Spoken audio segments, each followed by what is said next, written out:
The other movie that I saw was Snake Eyes, G.I. Joe Origins, and I had a good time with this movie. I'm not the world's biggest G.I. Joe fan. I've had G.I. Joe action figures and stuff in the past, but they weren't my number one franchise out there. I didn't really watch the Saturday morning cartoons, but I've always been aware of how cool Snake Eyes is, and this is a movie that really kind of works to present his origin, as the title implies, and so we don't get a silent and gruff, fully formed version of Snake Eyes. We get a younger, tragic hero that witnesses a tragic event in his life, and it transforms him to become a quite dour, nihilistic, incredible fighter who is not afraid to jump into the ring and fight for money, and then gets recruited to a criminal organization led by Takehiro Hira, who chews up some scenery as the villain in the movie. So he becomes kind of like a scumbag, and he's actually got a sequence in the film where he's gutting fish and sticking weapons into it. And then he befriends a guy, played expertly by Andrew Koji, who was part of a Japanese clan called the Arashi Kage. And then Snake Eyes is sort of embraced by the clan members there, and he is trained, and he's given some of the disciplines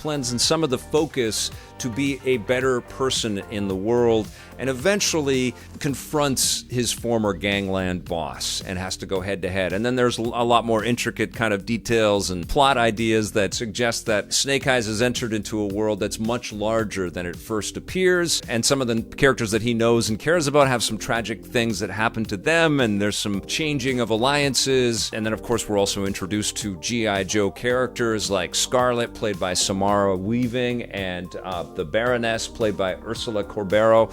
And, there's some hammy kind of work in there, and there's an interesting kind of kludging together of like a pretty by-the-numbers martial arts action flick, and then we get G.I. Joe content kind of smashed in there, and it doesn't feel fully organic, but we know that Snake Eyes exists because he's a G.I. Joe character, so we kind of just go along with it, or I did. It felt a little incongruous. It didn't feel like it came out of a natural sense of story. It felt like two movies being pushed together in a way. It didn't take me out of enjoying the picture. I thought some of the action sequences, because a lot of people are going to be tuned into this because of the fight sequences and stuff, and there's some pretty thrilling elements for sure. Andrew Koji is incredible in this movie. He's a great performer, but he's also an excellent physical performer, and every time he's wielding his swords and getting into combat, it's just astonishing.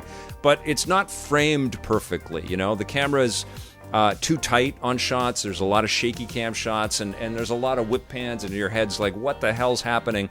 A lot of stuff shot at night, unfortunately, and also some wasted elements in here. We have the Raid's Iko Uwais as one of the masters in the movie, and he barely gets to fight, which is disappointing. And also Peter Minash has got some pretty interesting bits in there as well as the Blind Master, but at the expense maybe to kind of push in G.I. Joe connections and action bits. Those two characters specifically don't get enough to do. I was a fan of Hanuka Abe's Akiko. I think she's terrific in the film. And Henry Golding, I think, also did a pretty fine job as well. I mean, it felt a little out of character for him because he's kind of like a charming romantic comedy kind of leading man type dude.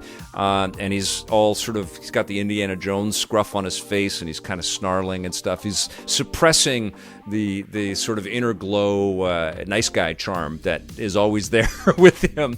But I think he plays a convincing hero, and I think he did a pretty decent job with some of the action bits and stuff. The whole time I'm watching the film, though, and I don't know if you're going to feel the same way, I was like, okay, when's he going to put the Snake Eyes helmet on and shut up?